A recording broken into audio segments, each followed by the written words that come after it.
en Jamaica, Colombia, Chetumal, Cancún y Puerto Rico que no se quedan atrás. Tu monkey es lo que me gusta de ti, tu monkey. Yo sé que te gustará, tu monkey. Tú lo meneas así, tu monkey. Ritmo pronunciado.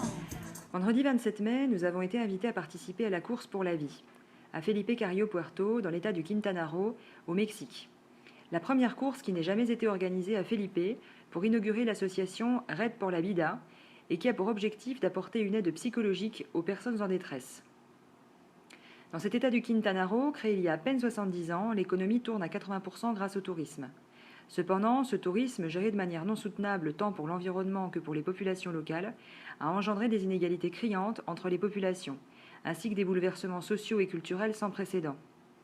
Alors qu'il y a 50 ans, les habitants de cette région côtière du Mexique vivaient essentiellement de l'agriculture dans un écosystème équilibré et rythmé par des saisons sèches et humides, les habitants sont aujourd'hui voués à ne vivre quasiment que du tourisme, le changement climatique aggravant cette situation économique, puisque bouleversant grandement les rythmes des saisons. À titre d'exemple, depuis 10 ans, les saisons des pluies n'arrivent que fin juin, alors qu'elles arrivaient à la mi-mai auparavant. Dans un tel contexte, certaines familles en sont réduites à des conditions de pauvreté extrêmes, engendrant par voie de conséquence des violences physiques et ou mentales intrasociétales et pouvant aller jusqu'à aboutir à des cas de suicide. C'est en 2009, lorsque 2 adolescents de 16 et 17 ans issus de la culture maya se sont donné la mort dans ce contexte économique et social, que l'association Red por la Vida, Réseau pour la vie, est née pour faire en sorte qu'il n'y ait plus jamais de suicide, mais que la vie continue à courir malgré ses difficultés.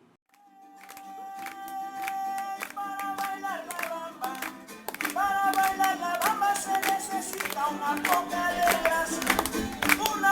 de grasa y otra cosita, y arriba, y arriba, allá arriba, y arriba, y arriba, yo no soy marinero, ni lo seré, ni lo seré, ni lo seré.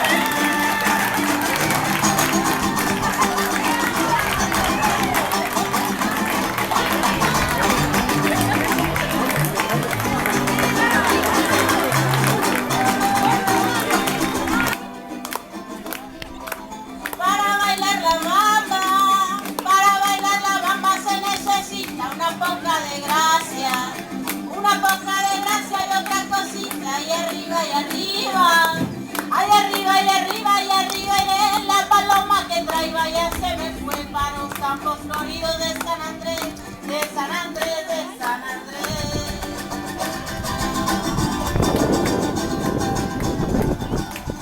Primer participante de la carrera de la Red de Vida. Segundo participante en llegar a la meta de Carrera por la Vida. Tercer participante, Carrera por la Vida. Muy difíciles y estamos pensando que no tiene sentido la vida, que no encontramos a alguien que nos escuche, alguien que nos eche la mano, alguien con quien compartir esa pena, pues que sepan que aquí en la Red de Vida van a encontrar un lugar, este espacio. Una red, todos somos una red de vida.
Solo con la de mi señor, Mala Marcelina, vamos a Nueva York, no te mandas sola.